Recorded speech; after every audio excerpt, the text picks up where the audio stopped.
Hello বন্ধুরা, living with পিঙ্কির চ্যানেলে আপনাদের সবাইকে স্বাগত। আশা করছি আপনারা সবাই ভালো আছেন, আমিও ভালো আছি। তো আজকে বানিয়েছি আমি আমৃতি রেসিপি। তো চলুন শুরু করি। এখানে আমি উড়দ ডাল নিয়েছি। উড়দ ডাল মানে হচ্ছে সাদা কালাই ডাল, সেটা নিয়েছি। ভিজিয়ে আমি 5-6 ঘন্টা রেখে দিয়েছি।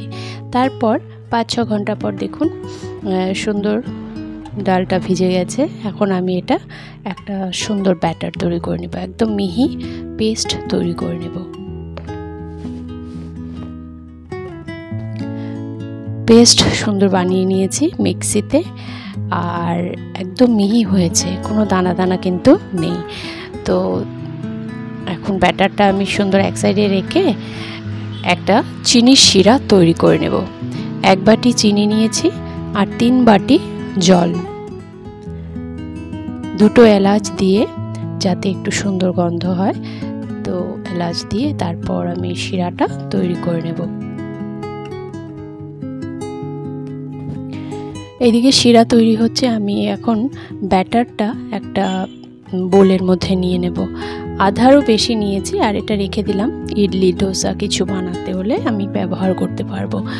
আর এই ব্যাটারে দিয়ে দিলাম 1 ড্রপ ফুড কালার, আপনারা ইচ্ছে করলে নাও দিতে পারেন। তো কালারটা সুন্দর হবে সেজন্য দিয়েছি 1 ড্রপ। দিয়ে কিন্তু খুব সুন্দর করে ফেটতে হবে। এভাবে যদি ভালো করে মিক্স করি তাহলে আমৃতি কিন্তু সফট হবে খুব। তো এদিকে শিরাটাও তৈরি হয়ে গেছে। শিরা আমি এক সাইডে রেখে দেব।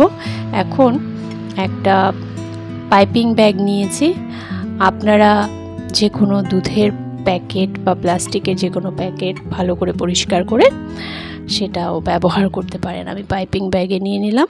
এখন আমৃতিগুলো ভেজে নেব। প্রথম 1-2টা কিন্তু আমার ভালো হয়নি, শেপ সুন্দর হয়নি, তো পরে আস্তে আস্তে ঠিক হয়েছে। তো প্রথম হয়, পরে ট্রাই করতে করতে কিন্তু সুন্দর শেপ হয়ে যায়। তবে খেতে কিন্তু খুব সুস্বাদু হয়েছে বন্ধুরা, আপনারা অবশ্যই ঘরে ট্রাই করবেন। আর আমার এই রেসিপি আপনাদের কেমন লাগলো অবশ্যই কমেন্টে জানাবেন। ভালো লাগলে লাইক শেয়ার করে চ্যানেলটা কিন্তু সাবস্ক্রাইব করতে ভুলবেন না। তো দেখুন এই যে 1-2টো কিন্তু প্রথমে খারাপ হয়েছে, তারপর আমার সবগুলো আমৃতি ভাজা সুন্দর হয়েছে।